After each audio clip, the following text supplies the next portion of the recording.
And 7 Spanish angels took another angel home. Hey, I'm Willie Nelson, and you're watching Hemp Rock TV.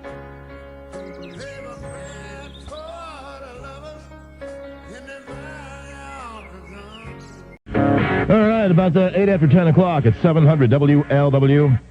Mike McConnell, and we got a slew of guests this time.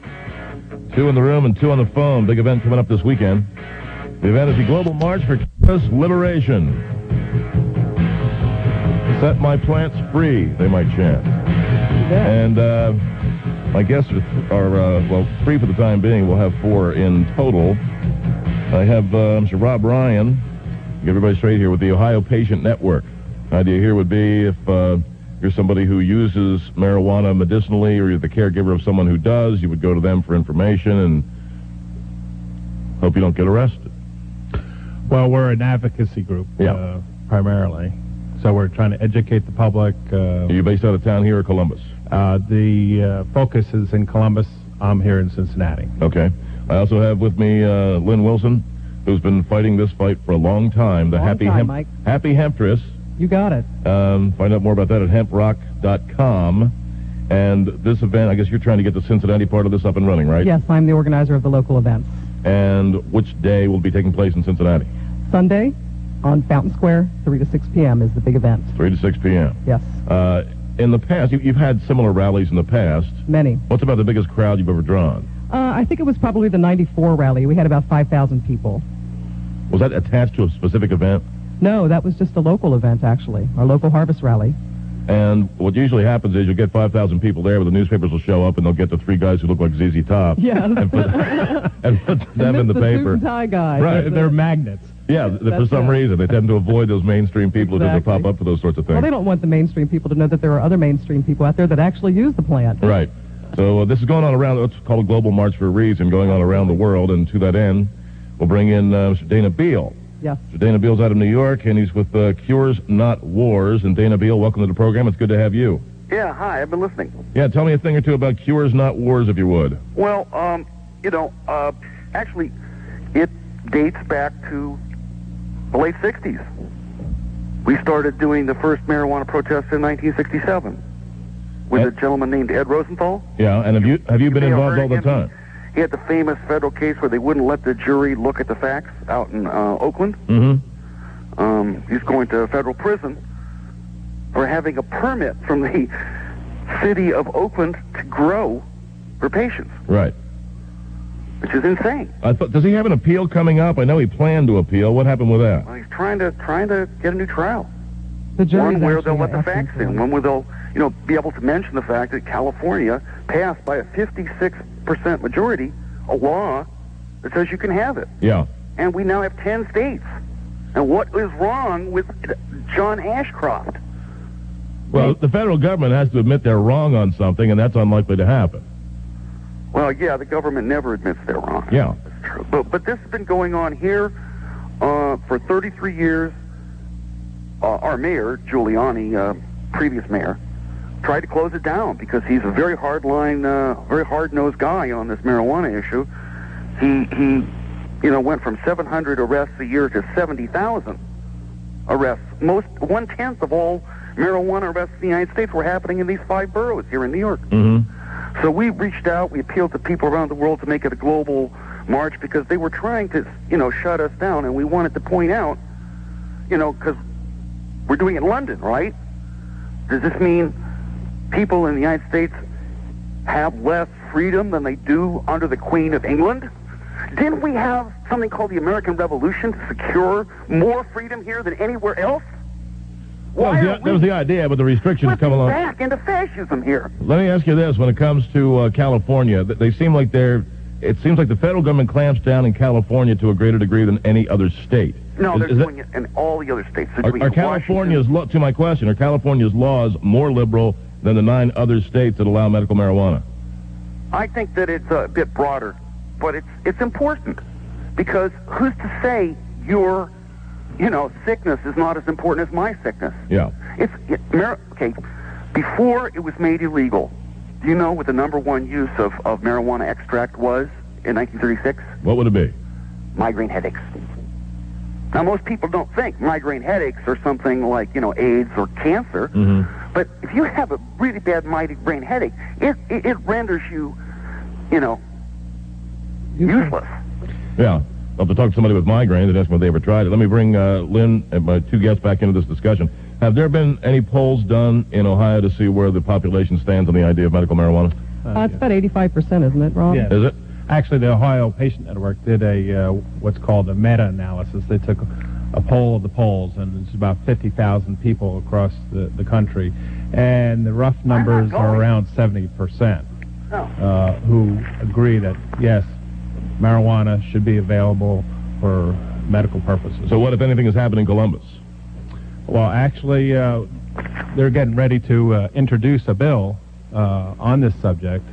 Ohio Patient's been working with legislators kind of behind the scenes, and probably the next week or two, this is going to come out. And he's in the mode of gathering up co-sponsors. I forgot what the bill's name is, but I have a couple details if we want to get into it. Well, give me a couple details. Would it allow for personal growing? Well, actually, Ohio is pretty liberal in that respect. They have one of the most lenient cultivation laws that you grow under a certain amount. Mm-hmm. Same as possession now, Mike. But over a certain amount, they take your house. Oh yeah, well, if you're in if you're in a farming. I think it has. There was somebody in Xenia just a few years ago who lost their house when they found pot plants growing in the backyard. It would depend on the amount. The volume. If it went into federal statutes, then the federal DEA and I guess the FBI, whoever would be behind that, could come in and do a civil forfeiture on a home. Yeah. But the way that the possession and cultivation laws are in Ohio now, you have to be a warehouse growing like 50,000 or more plants that weigh a pound themselves already before they'll even be in that range. Right. Up to 99 grams is now a $100 minor misdemeanor fine just as possession, and the plant has to be dried. Up to 199 is a misdemeanor, which would be about a $250 fine, and it's in increments up. Mm-hmm. And up to a certain point, then they can have possibility of jail on probation, and then after a certain amount, I think it's like 20,000 grams, then it calls for a jail sentence. As far as civil forfeiture, it would have to fall under federal now, I believe, in Ohio. Yes, that's true. But one of the other aspects of this is there's the identification cards, which only be accessed by the judge. You wouldn't have to show your ID card. Right. You would, if you were brought into a courtroom situation, you could give the judge, ID card, and he would run it and say, okay, this guy's registered. Let's back off on this guy. Right. Dana Beal, do you hear me? Yeah. How many cities around the world are taking part in this? Well, right now, we're saying 220, but I know there's at least another 8 cities in France that are not actually on the list because we can't get the information in time. The French have a situation where it is actually illegal to have a protest about this in France. Really? There are 2 countries that are hard line as the United States are France and Sweden. And everywhere else, it's way more liberal. Yeah, for the most part, they look at this as North and South America, Europe, a little bit of South America, and Asia's out of the loop. Is it largely legal in Asia anyway? Anybody? To grow for industrial, yes. I'm not sure about personal use. Yeah. Did we lose Dana? They have large hemp farms there in It sounds like China. we may have. No, there he is. We'll work a break in here. We'll get back with all 3 guests momentarily again. The big event comes up locally. It'll be this Sunday from, was it noon to 3? 3 to 6. Between 3 and 6. We have a 420 in there, too. Fountain Square downtown. A what? 420. I'm not quite sure what we're going to do yet, but... A 420. That is, there's a lot of myth about where that started from. Some people say it started with a group of deadheads years ago that met after school at 420 to smoke a joint. Another myth is that it was the police code in San Francisco for a marijuana crime in progress and its solidarity to smoke a joint at 420 with all the prisoners that are doing time. Now it's the national holiday, or international holiday, I should say, for marijuana smoking. So whether it's April 20th or 420 in the morning or afternoon, we like to celebrate. You look for any and every reason. Any and every reason. Let me get a break in it. here. Back with my guest. Dana Beal's out of New York, and my guest locally have Rob Ryan and Lynn Wilson. About 17 past 10 o'clock, 700 WLW. 62 now at 700 WLW, Mike McConnell. With a bunch of guests on the line from New York, Dana Beal, helping coordinate the Global March for Cannabis Liberation coming up this weekend. And in the studio, I have Lynn Wilson, who's the happy Hemptress, helping head things up locally. Go to hemprock.com, and you can find out what time these events are going on in various other cities around here. All right, do the phone number, too. Go ahead. Hold on. Turn the mic on. Hello, there you go. Go ahead. 513-684-HEMP is the phone line for information. 513-684-HEMP. 684-HEMP. Yep. Also, by the time we get through the introduction, there's no time for the meat of the program. Ohio Patient Network, Rob Ryan, and get to him in a minute, but I want to get back to Dana here real quick. You were telling me in the course of the break, Dana, there's a drug of sorts that is somehow marijuana-related called Ibogaine that can help wean somebody off of pretty much any Yeah, it actually kind of addiction turns people who are hard drug users back into potheads, defying the popular stereotype. Yeah. And one of the things that really irritates me is that they always say that medical marijuana is somehow going to lead to a lot of drug addiction. Nah. Well, we have this other medication from a psychedelic plant in Africa that can get people off of all the hard drugs with a single dose. And if you look at Holland, where they separated marijuana and hard drugs, they have 1/10 the rate of heroin addiction that they had before. So the legalization of marijuana is not the big bugaboo everybody's saying it is. It would be better for the public health. I'm just curious if you know, in the Netherlands, where it's legal, what is the price like as compared to the price for the same product in America? A lot less. And they went over practically completely to domestic growing industry. They're not selling as much hash anymore. They're selling fresh stuff. Yeah. By the way, it is not legal in Holland. They have a unique system where it's tolerated. But, of course, this is not so unique since it's spreading to England and Germany and a lot of other And to a large countries. To a large degree in Canada. Yep, we have coffee shops in Canada and in Amsterdam. I know a lot of judges in Canada just refusing to pursue the cases when they come before them. Well, they have a real problem that they've determined that it's unconstitutional, and I guess they didn't pack the Supreme Court with right-wing Republicans for the last 40 years. So, When's the last time a pot issue got to the Supreme Court? the medical marijuana case. They took it to the Supreme Court, and Clarence Thomas said, the law is whatever the Congress says it is. Congress can legislate the facts. Congress can say the world is flat. And legally, the world is flat. But that was a very So narrow marijuana has definition. no medical use because Congress says it has no medical use. Right. Dana Beal, let me get your website from you before I let you go. What would your website be? www.cures-not-wars.org. Now, it's a little confusing to people, but just think of Cures Not Wars being hyphenated, 2 hyphens in it. It's easy enough for me. www.curesnotwars.org. Curesnotwars.org. All right. Those are not underscores. Those are hyphens. Gotcha. And Gotcha. our number, if people want it, is 212-677-7180. And we're having a forum about the Ibogaine after our event on Sunday and Monday, and we're meeting with people from the Bloomberg administration, in touch with them, about setting up some kind of experimental program. Mark Emery from Cannabis Culture has opened up a clinic where he's treating all the junkies in Vancouver for free. So the money from his pot seed business is going to get people off of heroin. It's like a wonder drug, let me tell you. Yeah. All right, Dana Beal, again, I appreciate your time, and good luck. I'm sure you have a lot of work to do between now and Sunday. Yeah. Thanks. Take care. All right, let me ask you, Rob Ryan, on the Ohio Patient Network. But you're an advocacy group. If somebody comes to you, what can you do besides advocate on their behalf? We are a networking, education, and support group. We don't supply cannabis. That's not our role. Mm-hmm. Okay, we try to get people to speak up to their legislators, and also network within themselves so that they know that their condition, they're not all alone.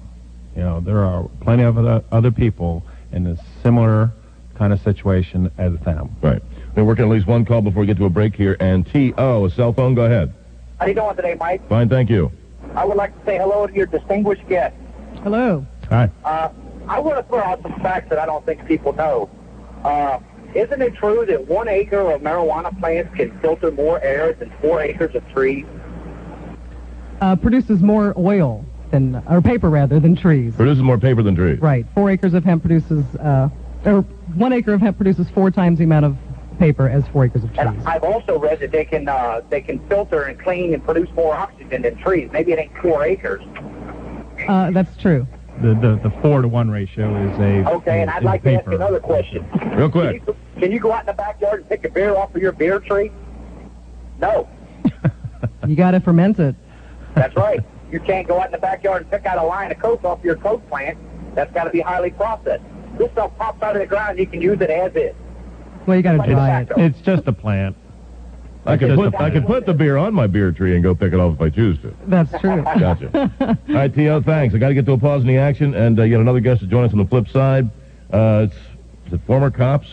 Former cop, yes. He's a former cop in favor of legalization. Yes. Back in a flash, about 10:28, 700 WLW. Oh, she hurts me so bad. Blues legend B.B. King. They say to play the blues, you have to understand pain. I can feel it way down.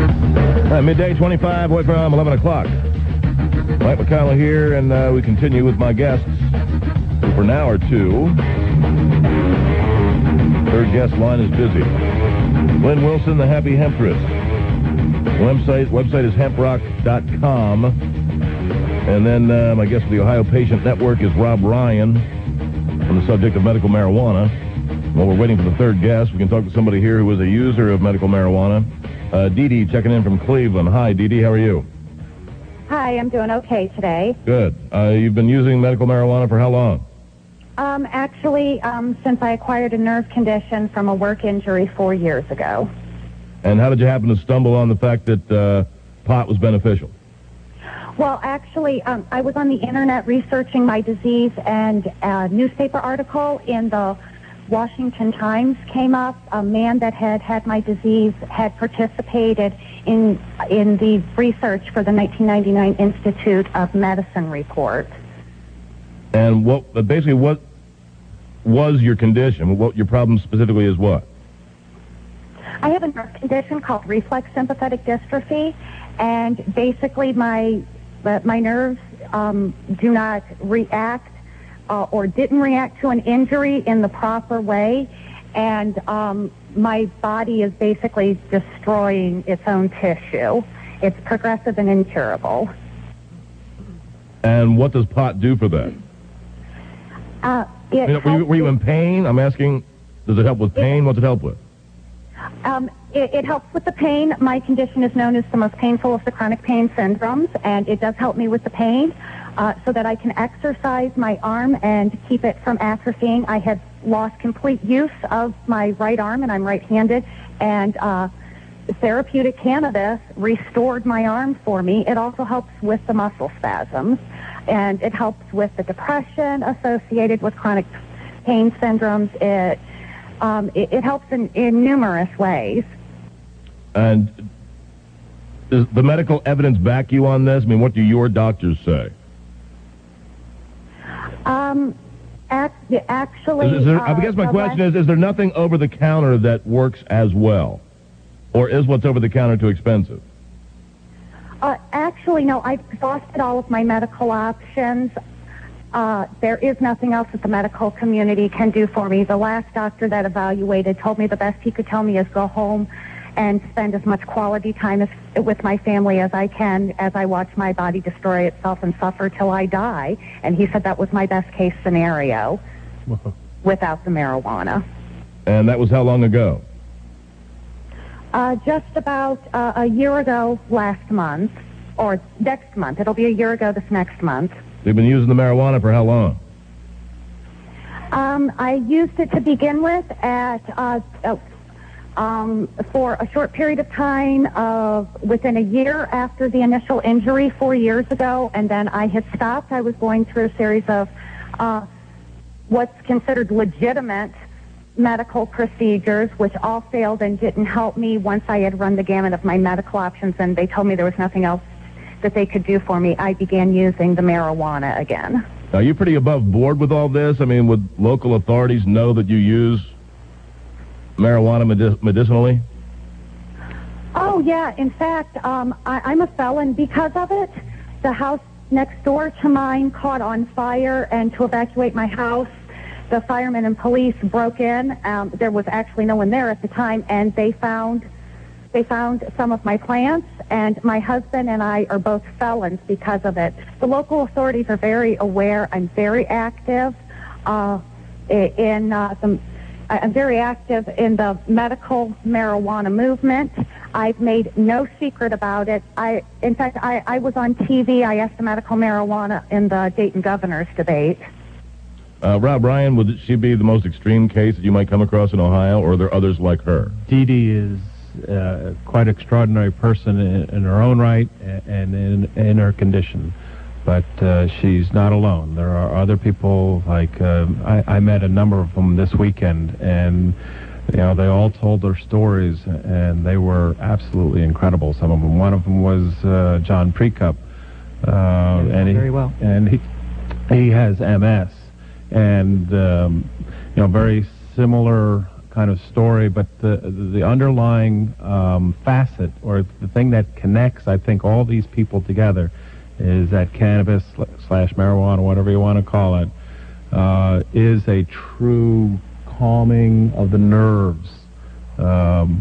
Mental and physical. Oh, yeah. Mental and physical. That's true. Okay. But that's one of the reasons, I think, why it's useful for Crohn's disease. It calms the nerve endings in the stomach, and as well as in the arms, for Dee Dee's sake, and the tremors for the MS patients. So it's really a thread that goes through all of these people's stories. Okay. Dee Dee, all I can say is best of luck. I appreciate your background, and I got to get to my next guest, but I guess hang in there. One quick question. If medical marijuana were to become legal in Ohio, do they expunge the records of people who were using it, or that stays with you? Has that happened elsewhere? Do you know? That's a good question. I don't have any That's a darn good bills. question. All right, let's get a break in here. We'll figure it out. One more guest to come. Dan Solano. He's with the police officers for drug law reform. 19 away from 11, 700 WLW. All around at midday, 14 away from 11. Mike McConnell and my guest still close to the top of the hour would include Lynn Wilson. The Happy Hemptress. Website there is hemprock.com. Also in the studio, have Mr. Rob Ryan. Organization is the Ohio Patient Network. Website for that is ohiopatient.net. Ohiopatient.net. And welcome to guests on the phone. We'll be speaking at the rally in town this weekend. It's 3 to 6 on Fountain Square and elsewhere all around the country and world for that matter. Dan Solano, former police officer, and is the director of police officers for drug law reform. Dan Solano, welcome to the program. It's good to have you. Good morning. How are you? I'm doing fine, thank you. How long have you been out of the law enforcement business? Well, I got run over in 91 while on the job, and I retired out in 1993. What were your attitudes toward, I guess, the illegal drugs while you were on the force at the time? Well, I worked in the city of Detroit, and the primary concerns at that time were we had a lot of problems with crack and cocaine and the violence associated with it. So those were our primary focuses, I guess, if drugs were involved. But your personal attitude as opposed to the law was that a drug crackdown was a necessary thing and you eventually changed your mind on that, or did you feel that way all along? Well, back in the early mid-'80s and even into the 90s, the information that we were provided was pretty much came from the standard media sources, which was the news, print, and the television. Whereas now into the internet age, we've been allowed to, we have access to a ton more information and factual information concerning drugs. So I guess at that time, my personal thoughts on drugs was, as long as I guess we worked in a city that had a violent crime rate, so our priority was more involved with the violent crimes than drugs itself. What would you say is the attitude of the average beat cop toward marijuana use, and might it differ city to rural areas? Well, that's a good question you ask. I did a poll in the Metro Detroit area, both city cops and suburban police officers, of 200, and as far as marijuana went, goes, 80% of the officers I've spoke to are in favor of some form of regulation and control of marijuana as opposed to the current illegal market we have now. 80%. The poll I did, which was a small sampling of 200, but Right. that generally reflected what I saw on the job as well. If somebody is pulled over and a police officer asks them to search the car, how should you respond? Well, it depends on the, if there's a crime involved, well, then there's not much you can do. But if it's just a cursory search or a fishing expedition, as we like to call them, the best thing a citizen can do for themselves and everybody else involved is to never consent to a consensual search. Never consent. And how they can handle that is just by politely saying, no, sir, no to the search, or no, I prefer to hold on to my constitutional guarantees. And they can handle it from there. It amazes me how many times you read in the paper somebody agreed to the search and they were caught with 5 kilos of cocaine. Try 70 pounds and stuff like that. It's ridiculous. It's amazing. Prison is full of ignorant people. Yeah, Right. well, the unfortunate thing, though, as long as we have the current prohibition on drugs and marijuana, we're going to continue to see the same thing. So. Well, we're talking largely about marijuana, but the organization is Police Officers for Drug Law Reform. What do you want to do with those that are considered to be the harsher drugs? Well, what we push for is a public health approach overall. The current police criminal approach that we take right now is proved only to exacerbate our drug problems, and not to mention the corruption within our ranks. So we just, a public health approach like we see a lot of other countries doing that have success, if that's what we're looking for, is reduce drug use and harm reduction involves drug use. So you're looking at something along the lines of how we handle alcohol, and that it is regulated, it is taxed, then if somebody has a problem with it, that's treated as a medical problem as opposed to a legal problem. Yes, sir. I think we'd get far better results. As far as the number of addicts and like I said, the harm associated with drug use. You also take those individuals off the street who are plying their trade right now, and some of the turf wars that go along with that, but I guess they would have to find something else illegal to do. Or else go Or get a job. Or get a job, but they'll probably try to find something else illegal to do. They'd probably do that. Chances are. If they outlawed sugar, maybe they could hustle sugar. Yeah. One black lady told me that if you legalize drugs, these young bucks out here would have to go get a job. Yeah. Well, here, I'll give you an example of how they mark up on some of these, especially like heroin. Heroin is $400 in a producing country. So like Colombia or Afghanistan, you can get a kilo of heroin for $400. That same kilo in the city of Detroit, most major cities, sells for $200,000 on the wholesale. So there's your price markup there. As long as there's that kind of markup, people are going to keep bringing it in. And and prior to 1914, our heroin addicts were treated by doctors. They went to doctors and they got their heroin there, and thus we didn't have the huge profit incentive to peddle in the stuff. Right. I'll tell you what, I have to get to a break, and I'll probably let you go at this point, Dan Solano, but you'll be in town on Sunday as part of this rally on Fountain Square. Yes. People can hear more of what you have to say then, but I appreciate your time this morning. All right. Thanks, and take care. See you about 8 away from 11, 700 WLW. Getting close to out of time. Again, your big event is on Sunday here in town, and go to one of the websites and find out where they are in other cities, but 3 to 6 at Fountain Square.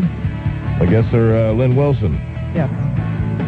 Hemprock.com will be the website for her, and Rob Ryan, who's with the Ohio Patient Network, just ohiopatient.net. I mentioned I had an email here from somebody who said they knew someone who was going through chemo, and their MD recommended that this individual smoke pot, I guess to help with the nausea and related effects of chemo. And you made the point, Rob, that it'd be a good idea, if possible, to have that in writing. Oh, definitely. You should get, whoever that person is, should get that in writing from the doctor. If the doctor is willing. Yeah, if he's willing. If the doctor is That's willing. my point. Does that put his medical license at risk? Yes, it does. Well, then he's probably not willing. Yes, that's the problem. Just a helpful tip. Take it off the Problem. prescription pad and put it just on his letterhead. And just put it in a phrasing of, we've talked about this and this could possibly benefit you. That would get the doctor off the hook. That would cover him. All right, listen, our time is up, and I appreciate all of yours. And Thank you. You have a prediction on the size of your crowd? I'm hoping for 5,000 or more.